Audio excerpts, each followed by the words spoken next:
യെശയ്യായുടെ പുസ്തകത്തിൽ നിന്നുള്ള വായന 56-ാം അധ്യായം 1 മുതൽ 12 വരെയുള്ള തിരുവചനങ്ങൾ. എല്ലാവർക്കും രക്ഷ. കർത്താവ് അരുളിച്ചെയ്യുന്നു, ന്യായം പാലിക്കുക, നീതി പ്രവർത്തിക്കുക. ഞാൻ രക്ഷ നൽകാൻ പോകുന്നു. എൻ്റെ നീതി വെളിപ്പെടും. ഇവ പാലിക്കുന്നവൻ, ഇവ മുറുകെ പിടിക്കുന്ന മർത്യൻ സാബത്ത് അശുദ്ധമാക്കാതെ ആചരിക്കുകയും തിന്മ പ്രവർത്തിക്കാതിരിക്കുകയും ചെയ്യുന്നവൻ അനുഗ്രഹീതൻ. കർത്താവ് തൻ്റെ ജനത്തിൽ നിന്ന് എന്നെ തീർച്ചയായും അകറ്റി നിർത്തും എന്ന് അവിടുത്തോട് ചേർന്ന് നിൽക്കുകയോ പരദേശിയോ ഞാൻ വെറുമൊരു ഉണക്കവൃക്ഷമാണെന്ന് ഷണ്ഡനോ പറയാതിരിക്കട്ടെ.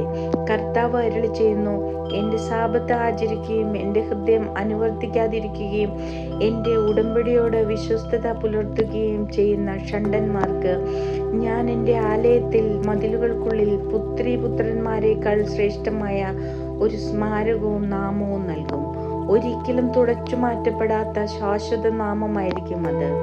എന്നെ സേവിക്കാനും എൻ്റെ നാമത്തെ സ്നേഹിക്കാനും എൻ്റെ ദാസരായിരിക്കാനും എന്നോട് ചേർന്ന് നിൽക്കാനും സാബത്ത് അശുദ്ധമാകാതെ ആചരിക്കുകയും എൻ്റെ ഉടമ്പടിയോട് വിശ്വസ്തത പുലർത്തുകയും ചെയ്യുന്ന പരദേശികളെയും ഞാൻ എൻ്റെ വിശുദ്ധഗിരിയിലേക്ക് കൊണ്ടുപോകും.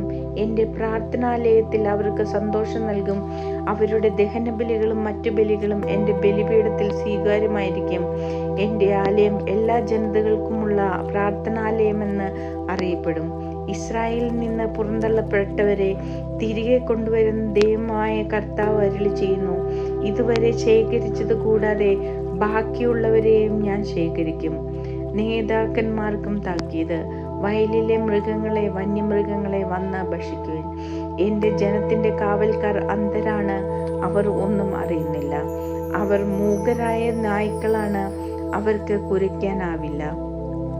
അവർ കിടന്ന് സ്വപ്നം കാണുന്നു, നിദ്രാപ്രിയരാണവർ. ആർത്തി പിടിച്ച നായ്ക്കളാണവർ, അവർക്ക് തൃപ്തി വരില്ല.